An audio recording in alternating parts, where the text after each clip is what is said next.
मैकवेरी एनवायरमेंटलिस्टिस्ट, उसके बाद एल्वारेस एंड वंदना शिवा। देखिए यहाँ पे अब हम शुरू कर रहे हैं, लेकिन उससे पहले मैं बताना चाहूँगी कि आपको इन सभी के नाम को, इन सभी मतलब थिंकर्स को अपने आंसर्स में मेंशन करना चाहिए अगर आप अच्छे मार्क्स चाहते हैं एग्ज़ाम्स में तो, क्योंकि जो टीचर्स हैं वो हमेशा आपसे एक्सपेक्ट करेंगे कि आप जो भी नॉलेज उनको दे रहे हैं वो तथ्यों के साथ हो, और उन्हें किसने लिखा है आप उनको मेंशन ज़रूर करें। तो इसलिए आप उनको मेंशन कीजिए ताकि आपको बहुत अच्छे मार्क्स मिले, और यही चीज़ इनके नाम मेंशन करना ही आपको दिखा देगा कि आप पढ़ने वालों के लिस्ट में हैं या फिर सिर्फ ऐसे ही आप एग्ज़ाम लिखने चले गए हैं। और एमए में आप तो खैर इन चीज़ों को समझते हैं, तो हमें ज़्यादा कुछ तो बात करने की ज़रूरत नहीं है इस पर। आप खुद जानते हैं कि कितनी इंपॉर्टेंट चीज़ है अगर किसी सब्जेक्ट में मास्टर्स करने की ज़रूरत है तो हम पढ़ते हैं। इस वर्ग के विद्वानों की अधिकांश समीक्षा विज्ञान और प्रासंगिकता की दृष्टि से थी, जिसे उन्होंने आधुनिकता के नियंत्रणकारी विचारों के वैचारिक समकक्ष माना। साथ ही नेहरूवादी राज्य द्वारा अपनाए गए विकास की अवधारणा को, यहाँ पे बोला गया है कि जो ये पूरा ग्रुप है जिनकी हमने अभी बात की है, ये जो पूरा ग्रुप है इन्होंने क्रिटिसाइज़ किया है इसे, साइंस को, ठीक है, ये मतलब साइंस की ये साइंटिफिक चीज़ों को ये क्रिटिसाइज़ करते हैं और साथ में मॉडर्निटी को ये क्रिटिसाइज़ करते हैं। ये मानते हैं कि नेशनलिज्म को, मतलब जैसे इन्होंने ये उसके साथ साथ ये नेशनलिज्म को क्रिटिसाइज़ करते हैं, और ये कि जिस तरीके से आधुनिकता से ये लोग नियंत्रणकारी विचार की तरफ बढ़ते हैं, मतलब कि मॉडर्निटी के माध्यम से ये लोग अपने विचारों को रखते हैं, अब ये नेशन स्टेट की तरफ बढ़ते हुए ये कहते हैं कि जिस भी तरीके के आप दृष्टिकोण को रखते हैं वो गलत है। और फिर उस क्रिटिसिज्म में यह नेहरूवियन स्टेट यानी कि यह नेहरूवादी राज्य को भी इसमें इंक्लूड करते हैं कि नेहरूवादी राज्य ने जिस प्रकार डेवलपमेंट का जिस प्रकार इसको अपने डेवलपमेंट में इंक्लूड किया है, वो मतलब उसे वो क्रिटिसाइज़ करते हैं, उसे सही नहीं बताते हैं। यद्यपि श्रेणी के सभी विद्वान स्पष्ट रूप से गांधीवादी स्थिति से संबंधित नहीं थे, मतलब कि इनका ऐसा कोई गांधीवादी स्थिति से कोई सरोकार या रिलेशन नहीं था, फिर भी उन्होंने गांधी जी की आधुनिक पश्चिमी सभ्यता का और मानव स्वतंत्रता की शर्तों के रूप में विज्ञान और उसके कारण के विश्वास का भी समर्थन किया। मतलब इन्होंने कहा कि गांधी का जो मॉडर्न, मतलब जो उनका मॉडर्न सिविलाइजेशन के प्रति जो थॉट था या उनके जो विचारधारा थी, और वो फिर वो ह्यूमन इंडिपेंडेंस के बारे में बताते हैं कि कैसे विज्ञान से आप, मतलब विज्ञान से आप फ़ायदा भी उठा सकते हैं, नुकसान भी उठा सकते हैं, तो उस चीज़ का वो समर्थन करते थे। मतलब वो इन द सेंस वो गांधी जी का थोड़ा बहुत समर्थन करते थे। लेकिन अब यहाँ पे देखिए आशीष नंदी ने अपना मुख्य प्रहार आधुनिकता के इस वैचारिकता अर्थात विज्ञान कारण और विकास पर, मतलब आशीष नंदी कहते हैं कि जो आधुनिकता का जो विचार है जिसमें वो विज्ञान, ठीक है, यानी साइंस, रीज़न और डेवलपमेंट पर वो बात करते हैं, वो इसको क्रिटिसाइज़ करते हैं। और वो क्रिटिसाइज़ करते हुए क्या कहते हैं कि राष्ट्र राज्य, मतलब उन्होंने अपने क्रिटिसिज्म में राष्ट्र राज्य को भी शामिल किया है, और जैसे वह आधुनिकता के संस्थागत मूर्त के रूप में देखते हैं, ऐसी संस्था जो सदा लोक प्रचलित विश्वासों और रहन सहन के तरीकों का असहिष्णु रहा है। मतलब कि आशीष नंदी ने जब इनको क्रिटिसाइज़ किया तो उन्होंने इसमें नेशन स्टेट को भी शामिल कर लिया। उन्होंने इंक्लूड किया कि जो भी ये जो मॉडर्न इंस्टीट्यूट्स हैं ना, ये ऊपर से तो दिखाते हैं कि हम सब चीज़ों को सपोर्ट करते हैं, लेकिन ये हमेशा से ना लोगों के रहन सहन, उनके विश्वासों को जो उनके खिलाफ दिखता है, होने लगता है, उसके प्रति ये बहुत इंटॉलरेंट होते हैं। ये उनका ऐसा मानना था। फिर नंदी आगे कहते हैं, आधुनिक राष्ट्र की परियोजना में सजातीयकरण की ओर, सांस्कृतिक जाति संहार और कुछ ही तक जीवन कम करने की इच्छा की ओर सतत आंदोलन दिखता है, जो सरलता से परिभाषा और विनिमय श्रेणी में है। परिभाषा और विनिमय, मतलब वो कहते हैं कि जो ये जो मॉडर्न नेशन स्टेट है ना, ये सजातीयकरण की ओर देखता है, मतलब कि सभी जाति एक जैसी हो तो ज़्यादा बेटर है। मतलब उसका जो प्रोजेक्ट है, मॉडर्न प्रोजेक्ट है जो मॉडर्न नेशन स्टेट का। फिर वो कहते हैं कि सांस्कृतिक जातिक जनसंहार यानी कि कल्चरल जीनोसाइड की ज़्यादा, मतलब डिवीज़न, ज़्यादा डाइवर्सिटी ना हो। फिर कहते हैं कि ये उम्मीद रखते हैं कि बहुत कम लोग ही हों जो कि डाइवर्स हों, बहुत ज़्यादा डाइवर्सिटी ना हो, तो वो उसे एक आंदोलन के रूप में देखते हैं कि चीज़ें उनके अकॉर्डिंग हो। तो यहाँ पे वो यही बताना चाहते हैं कि जो मॉडर्न स्टेट है वो बहुत ज़्यादा ओपन माइंडेड नहीं देखने को मिलता है, मतलब इसका मीनिंग ये निकलता है। देखिए, इस संदर्भ में उनका मुख्य तर्क है कि दक्षिण एशियाई संदर्भ में एक ही प्रकार की धारणाएं मुख्य रूप से स्थिर रही। यह केवल आधुनिक राष्ट्र के प्रारंभ के साथ होता है कि अकेली श्रेणियां जैसे हिंदू मुस्लिम में पहचान निश्चित करने के लिए बनाई गई है। वह इस तथ्य का उल्लेख करता है कि आज भी ऐसे सैकड़ों समुदाय हैं जो हिंदू इस्लाम दोनों के तत्वों को मिलाते हैं और जिन्हें अपने को स्पष्ट विशिष्ट श्रेणी में वर्गीकरण करने में कठिनाई होती है। इस तर्क को उदाहरण के लिए के सुरेश सिंह जैसे विद्वानों के मानव वैज्ञानिक सर्वेक्षण द्वारा प्रमाणित किया। यहाँ पर वो आगे ये बोलते हैं कि जो हमने चीज़ पढ़ी यहाँ पे, ठीक है, तो यहाँ पे भी बोलते हैं कि इसका बहुत अच्छा आप अगर एग्जाम्पल लेना चाहें तो आप इसको साउथ ईस्ट में देख सकते हैं, साउथ ईस्ट एशिया में देख सकते हैं कि कैसे यहाँ पर सजातीयता को बढ़ावा दिया गया है। वो ये है कि हिंदू मुस्लिम मतलब ऐसी विशिष्ट पहचान डाल दी है कि या तो हिंदू होंगे या तो मुस्लिम होंगे, मतलब उसके बीच में वो डाइवर्सिटी इन लोगों ने ख़त्म कर दी। और साथ में बहुत सारे ऐसे जातियाँ हैं, बहुत सारे ऐसे समुदाय हैं जो कि इन दोनों को मिलाती है या इन दोनों में मिलकर रहती है। वो अपनी विशिष्ट पहचान चाहती है, वो अपने आप को कैटेगराइज करना चाहती है, लेकिन वो ऐसा कर नहीं पाती है क्योंकि उन्हें हिंदू मुस्लिम जैसे सजातीयता में बांध दिया गया है। उन्हें अलग डाइवर्स कैटेगरी उनके लिए बनाई ही नहीं गई है। इसको समझाया है के सुरेश ने। He is a anthropologist. I hope आपको ये पूरा आशीष नंदी की चीज़ समझ में आ रही होगी वो क्या बोलना चाहते थे। अब हम पढ़ेंगे हमारा जो नेक्स्ट है पॉइंट, प्राश्रित अध्ययन विचारधारा। प्राश्रित को डिपेंडेंसी भी बोलते हैं, लेकिन यहाँ पर हम सबल्टर्न के रूप में इसको समझेंगे। द सबल्टर्न स्टडीज स्कूल भारतीय इतिहास लेखन के प्राश्रित अध्ययन विचारधारा, इसके बाद प्राश्रित इतिहासकार के रूप में उल्लेखित के कार्य में द्वितीय श्रेणी की पहचान की जा सकती है। इस विचारधारा ने भी 80 के दशक के प्रारंभ में अपनी पहली सार्वजनिक उपस्थिति प्रकट की। यद्यपि 70 के दशक के आखिर से ही प्रारंभ हुआ था, लेकिन जो उसको बहुत अच्छी पहचान जो मिली है वो 80 के शुरुआत में मिल गई है।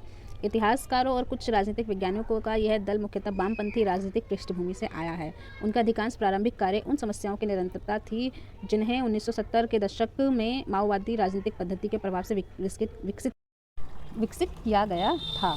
इस विचारधारा के विद्वानों में महत्वपूर्ण इतिहासकार हैं रंजीत गुहा, ज्ञानेंद्र पांडे, शाहिद आमिन, डेविड हार्डीमैन और दीपेश चक्रवर्ती तथा राजनीति विज्ञानी, मतलब ये सारे तो हो गए हमारे इतिहासकार और विज्ञानी, जैसे पार्थ चटर्जी और कुछ सीमा तक सुदीप्त कविराज। तो आपको इनके नाम याद रखने हैं और ये कौन से फील्ड से हैं इसे भी याद रखना है। ओके, तो यहाँ पे बोला गया है कि जो हमें ये वाली अप्रोच मिलती है देखने को, जिस अप्रोच जो हमें ये वाली अप्रोच देखने को मिलती है प्राश्रित, ये ज़्यादातर हमें देखने को मिलती है। इसका जो बैकग्राउंड क्या रहा है वो थोड़ा वामपंथी रहा है इसका बैकग्राउंड। तो हमें अब आपको पता है ये वामपंथ किस प्रकार का है, तो अब हम दिमाग में रखेंगे कि वो किस प्रकार के कार्य, किस प्रकार के अपने थॉट्स को देना चाहता होगा। देखिए, एक उभयनिष्ठ डोरी जो कि आशीष नंदी भी थोड़ा बहुत इसमें इंक्लूडेड हैं, जैसे विद्वानों से मध्यवर्ती इतिहासकारों के प्रारंभिक कार्य से जोड़ती है। उसका संबंध राष्ट्रवाद की समीक्षा, राष्ट्रवादी इतिहास लेखन और प्रचलित चेतना थी। मतलब कि ये जो सारे इतिहासकार हैं उसमें आप आशीष नंदी का नाम भी ऐड करिए तो आप समझेंगे कि इन सब ने राष्ट्रवाद और राष्ट्रवादी इतिहास लेखन की काफ़ी इनका मतलब क्रिटिसिज्म किया है। और जिस प्रकार का उसकी प्रचलित चेतना है, जिस प्रकार से वो फेमस हो रहा था, उस चीज़ को उन्होंने क्रिटिसाइज़ किया है। और फिर इन लोगों ने क्रिटिसाइज़ मतलब 1980 के दशक में कुछ पुस्तक के उन्होंने वो निकाले, श्रृंखला निकाली श्रृंखला के मतलब माध्यम से प्राश्रित इतिहासकारों ने राष्ट्रवादी इतिहास लेखन की मुख्य मतलब कि जो भी इन लोगों ने बुक वगैरह प्रिंट की तो उन्होंने उसे राष्ट्रवादी इतिहासकारों का जो लेखन है उसको क्रिटिसाइज़ किया है। हमने शुरू में ही पढ़ा था कि जो हमें इतिहास पढ़ाया जाता है वो इतिहास अलग है, जो इतिहास हम अपने लिए लिखते हैं। तो इनके बीच में विरोधाभास, इनके बीच में कंपटीशन हमें हमेशा देखने को मिलेगा। तो क्रिटिसिज्म भी उसी का पार्ट है एक। इस जो बुक है उसको इन्होंने ये क्या बोला है, राष्ट्र का इतिहास, और उसमें सभी इतिहासकारों को सम्मिलित किया है उन्होंने। इस समीक्षा से उन्होंने ये ज्ञात करने का प्रयास किया जिसे रंजीत गुहा बताते हैं इतिहास की अल्पध्वनि, मतलब कि उन्हें ये बात वो एक्सप्लोर करते हैं और फिर उसको नाम देते हैं इतिहास की अल्पध्वनि, लो वॉइस ऑफ हिस्ट्री। उन्हें समझाने का प्रयास किया जिन्होंने औपनिवेशिक अवधि की विचारधारा में राष्ट्रवादी या फिर किसानों के संघर्ष में भाग लिया था। मतलब उन्होंने अब उस इतिहास से ये समझने की कोशिश की कि उपनिवेश टाइम में जो भी राष्ट्रवादी या फिर किसान संघर्ष नहीं आंदोलन हुए हैं उसमें लोगों ने भाग क्यों लिया है, ठीक, और भाग लेने में उनकी प्रेरणा क्या थी, सहभागिता के क्या रूप थे, मतलब कि क्या ज़रूरत पड़ी लोगों को उसमें पार्टिसिपेट करने की, अगर ठीक है पार्टिसिपेट किया तो वो मोटिवेट क्यों हुए या किस प्रकार हुए, और उसके बाद उन्होंने क्या हेल्प की है, इस बारे में वो उस चीज़ को सर्च करते हैं। अब दूसरे शब्दों में हम बोले तो उन्होंने प्राश्रित वर्गों की व्यक्तिगत निष्ठा और एजेंसी स्वायत्तता प्राप्त करने का प्रयास किया है। शब्द प्राश्रित, यहाँ पर प्राश्रित जैसे कि आप अधिकांश जानते हैं इटली के मार्क्सवादी एंटीलियो ग्राम्स्की के लेखन में आया है। प्रारंभिक प्राश्रित अध्ययन में यह शब्द क्लास जैसे अन्य अधिक प्रतिबंधक श्रेणियों से अंतर करने के लिए प्रयुक्त किया था। पहले तो इसे एज अ क्लास के रूप में यूज़ किया गया था इस प्राश्रित को, बट अब उसका मतलब अधीनस्थ है। अब इस प्राश्रित शब्द का सिर्फ एक मीनिंग है जो कि है अधीनस्थ यानी डिपेंडेंसी और आपको पता होगा कि जब हम मार्क्सवादी चिंतन पढ़ते हैं किसी भी रूप में, चाहे नव हो या फिर मार्क्सवादी हो या फिर आप उनके और भी जो भी सपोर्टर्स हैं, तो आप उसमें हमेशा इस वर्ड को पाएंगे। तो और वो ज़्यादातर उसे डिपेंडेंसी के रूप में प्रयोग करते हैं कि हम किसी पर आश्रित हैं वगैरह।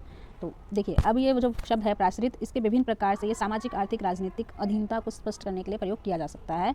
जैसा कि गुहा ने प्रथम खंड में अपने आमुख यानी प्रीलॉग, ठीक है, उसमें कहा है कि दक्षिण एशियाई समाज में अधीनता भी शामिल हो सकती है, चाहे इस वर्ग में जाति, आयु, लिंग, ऑफिस या किसी अन्य प्रकार में व्यक्त किया गया हो। मतलब कि अधीनता बता रहे हैं कि किसी भी रूप में अधीनता है और शामिल हो सकती है हमारे दक्षिणी साउथ एशिया में। अब हम अपने थर्ड की तरफ बढ़ रहे हैं, जो कि है संयुक्त राज्य में मानव वैज्ञानिक अध्ययन, the anthropological studies in the US. तो इसकी शुरुआत हम बर्नार्ड कोहन से करेंगे। देखिए, बर्नार्ड कोहन जैसे मानव वैज्ञानिकों ने इस क्षेत्र अध्ययनों के फील्ड से आती है। ये मानव विज्ञानी अधिकतर संयुक्त राज्य में थे। बर्नार्ड कोहन का कार्य अधिक लंबी अवधि का है और यह 1950 की दशाब्दी के माध्यम से आरंभ होती है। वह भारत के उपनिवेशी ज्ञान से संबंधित प्रश्नों पर लिखता रहा है और जिस प्रकार में इस ज्ञान ने इस समाज को रूपांतरित किया है, उसके अध्ययन में ये दावा किया गया है, उनके अनुसंधान में ये दिखाया गया है। मतलब कि अब वो भी बताते हैं कि किस प्रकार जो भारत को उपनिवेशी ज्ञान था उस पर ये प्रश्न उठाते हैं। ठीक, मतलब कि भारत में जो उपनिवेशक लोग थे उनके बारे में बताते हैं और कैसे उन्होंने समाज को बदलने की कोशिश, रूपांतरित करने की कोशिश की थी। और वो अपने दावों में, अपने अनुसंधानों में क्या दिखाते हैं, वो ये है कि ये ज्ञान उपनिवेशी विश्व में राजनीतिक व्यक्तिपरकता को कैसे बनाती है। उसके मार्गनिर्देशन में यूनिवर्सिटी ऑफ शिकागो से विद्वानों की पूरी पीढ़ी, जैसे कि निकोलस डिकर्स, अर्जुन अप्पादोराई, हमने इनका नाम हमारे यूनिट 1 में भी लिया था, तो आप समझ रहे हैं कितने इंपॉर्टेंट हो सकते हैं, और अन्य दिखाने के लिए उपनिवेशी ज्ञान की भिन्न भिन्न रूपात्मकता पर कार्य किया है। यह उपनिवेशी परियोजना और सत्ता में पूरी तरह से कैसे अंतर स्थापित हुआ। मतलब कि इन्होंने अपने उसमें दिखाने की कोशिश की है कि कैसे उपनिवेशी विश्व में राजनीति व्यक्तिपरकता, मतलब इंडिविजुअलिज्म आता है। देखिए, अब हम पढ़ेंगे इसको आगे।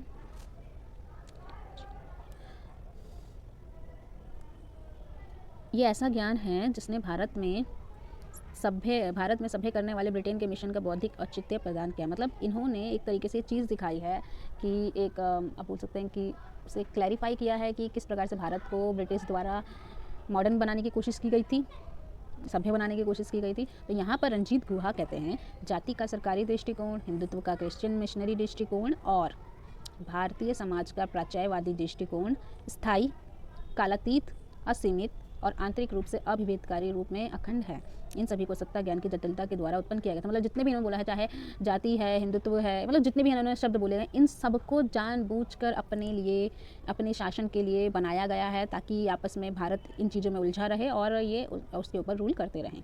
रंजीत गुहा की book introduction to Bernard Cohn and anthropologist among historian and other essays में ये चीज़ हमें देखने को मिलती है। 1980s के दशक के दौरान यह मानव वैज्ञानिक कार्य भिन्न भिन्न प्रकार के ढांचे के रूप में पुनः सामने आया, जो स्पष्टता स्वतः हमारी चर्चा के क्षेत्र में है। 1984 में प्रकाशित एक विश्व प्रभावशाली निबंध the census social structure and objectification in south Asia में कोहन ने उदाहरण के लिए दिखाया उपनिवेशी जनगणनाओं ने भारत के बारे में न केवल ज्ञान उत्पन्न किया, अपितु एक ऐसा भारत बनाया जो आवश्यक रूप से वैसा भारत है जो उपनिवेशी शासन के आगमन से पहले था। मतलब इन्होंने बताया कि जो जनसंख्या हुई उसके बाद हमें पता लगा कि जो हमारा भारत है वो वैसा ही है जो उनके आने से पहले मौजूद था। अब हमारा 4th पॉइंट, एडवर्ड सैयद का प्रचयवाद यानी एडवर्ड सेड्स ओरिएंटलिज्म।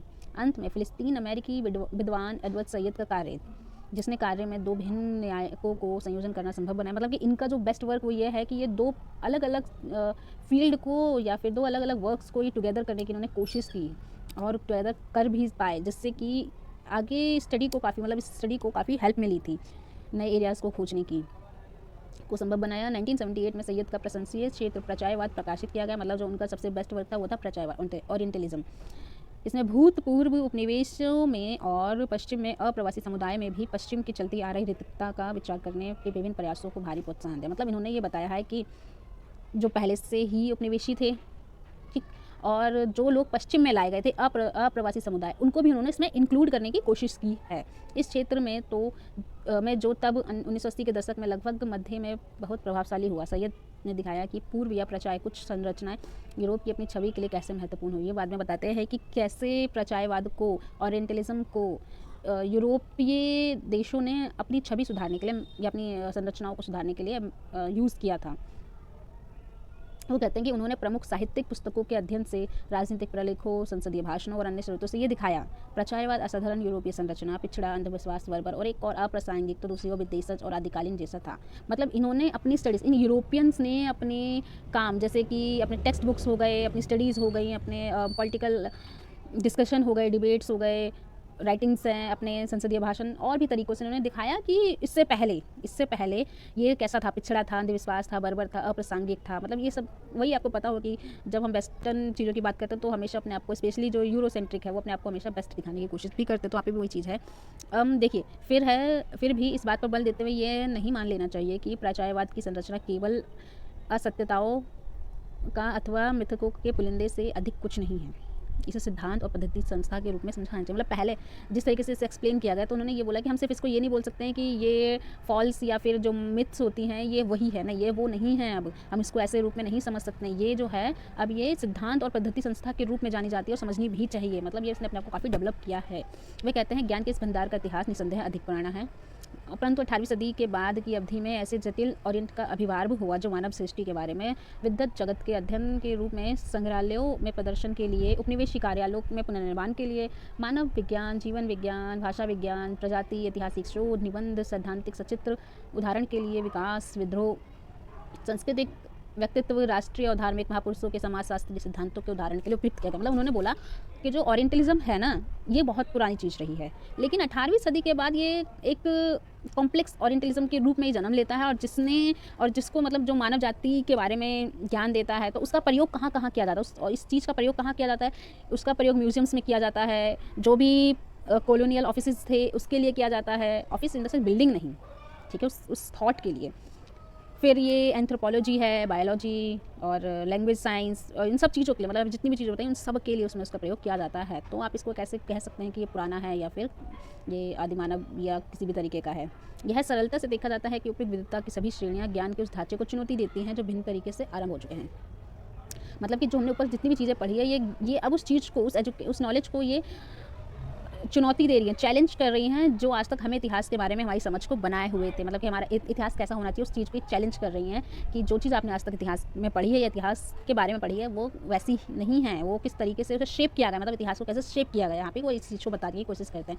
प्रारंभिक प्रचलित अध्ययन विचारधारा के अपवाद के साथ सभी अन्य पश्चिमी ज्ञान, विशेषकर विजित ज्ञान के बारे में स्पष्ट रूप से आधारभूत प्रश्न पूछने लगे। उसके बाद ऑफकोर्स जब आप उसको चैलेंज करेंगे, क्वेश्चन करेंगे, तो लोग भी तो आगे उसको समझने की कोशिश करेंगे, फिर उसमें नए नए क्वेश्चन को रेस करेंगे। यहाँ तक कि प्रचलित इतिहासकारों के मामले में राष्ट्रवादियों और उनके अभिजात वर्गीय इतिहास लेखन के संबंध में कठोर प्रश्न और प्रचलित स्वायत्तता की तलाश में उन्हें कुछ अत्यंत संवेदनशील प्रश्नों में ले गया गया। मतलब वो क्वेश्चंस इतने ज़्यादा हार्ड होते थे कि वो बहुत ज़्यादा सेंसिटिव इश्यूज़ को भी वो टच कर दिया करते थे। जैसे कि राष्ट्रवाद पश्चिमी ज्ञान द्वारा संचालित किया, मतलब कैसे नेशनलिज्म का जो थॉट आया है, जो वेस्टर्न थॉट है नेशनलिज्म का, वो किस प्रकार से पूरी दुनिया में फैलाया गया और कैसे बताया गया कि नेशनलिज्म क्या है और किस प्रकार का होना चाहिए। क्योंकि आपको पता है कि अगर किसी भी देश का इतिहास, geography, political structure, economical structure etcetera अलग है, तो हम नेशनलिज्म के लिए सेम थ्योरी को क्यों हम चुनेंगे जो कि किसी ने हमें दे रखी है कि आपको नेशनलिज्म के लिए ये इन पॉइंट्स पर जो फ्रेमवर्क है इनके ऊपर खड़ा उतरना पड़ेगा तो आप नेशनलिस्ट कहलाएंगे। तो हम लोग उस चीज़ को चैलेंज करते हैं। इस अवस्था में उल्लेख करना आवश्यक है कि ये विभिन्न और असमान श्रेणियाँ साथ साथ आ सकी क्योंकि यूरोप और संयुक्त अमेरिका में एक अन्य बौद्धिक विकास हुआ था। मतलब कि जो चीज़ें अब जो नेशनलिज्म के बारे में बात की गई है और बाकी जो हमने पढ़ा ऊपर कि ये जो इनमें जो थॉट्स थे, जो पोजीशन थी, ये एक साथ कैसे आई, क्यों, और इसको कैसे, मतलब यूरोप और यूएसए वैसे तो इनके बीच में हमेशा से ही अपने काम को, अपने वर्क को अच्छा दिखाने के लिए कंपटीशन लेते, लेकिन फिर भी साथ क्यों आई, तो इसका कारण क्या था कि क्योंकि इनके बीच में एक बौद्धिक विकास हो रहा था और इन्होंने इस बात को रियलाइज़ किया कि हमें साथ में आकर अपने आप को, मतलब इस पूरे वेस्टर्न वर्ल्ड को अच्छा दिखाने चाहिए। अब इन्होंने फिर उसे मोटे तौर पे कहा कि संरचनावादी पक्षधारा यानी वेस्टर्न, तो यहाँ पे कहते हैं कि ये स्ट्रक्चरल वेस्टर्निज्म या फिर आप उसे वेस्टर्न मॉडर्नाइजेशन कह सकते हैं। फिर वो कहते हैं इसने पश्चिमी दर्शन की संपूर्ण परंपरा की गहन आंतरिक समीक्षा आरंभ की। मतलब इस काम ने, इन जो हम ओरिएंटलिज्म को पढ़ रहे हैं, इसने कैसे वेस्टर्न फिलॉसफी को क्रिटिसाइज़ करना शुरू कर दिया। और आपको पता है कि भारत में भी खैर इसका बहुत पुराना इतिहास रहा है। भारत में खुद ओरिएंटल और जो वेस्टर्न मॉडर्न जो थॉट्स थे, चाहे वो किसी भी समय पे रहो, काफ़ी ज़्यादा एक दूसरे के अगेंस्ट देखने को हमें मिलते हैं। अब देखिए हम पढ़ेंगे अब हमारे नेक्स्ट वीडियो में इस टॉपिक से, तो आप प्लीज़ अपने साथ अपनी बुक्स और नोटबुक लेकर बैठिएगा, और पेपर के लिए आपको बेस्ट ऑफ लक। मिलेंगे हम नेक्स्ट वीडियो में। प्लीज़ वीडियो को लाइक कीजिए, और आपको कोई भी इशू है एग्जाम्स के इवन बाद भी आप हमसे पूछ सकते हैं किसी भी टॉपिक पे, और एग्ज़ाम से पहले आप कभी भी हमसे पूछ सकते हैं। तो प्लीज़ शेयर कीजिए हमारी वीडियो को, हमारे चैनल को सब्सक्राइब कीजिए, कमेंट कीजिए, लाइक कीजिए। हम मिलेंगे नेक्स्ट वीडियो में। Thank you.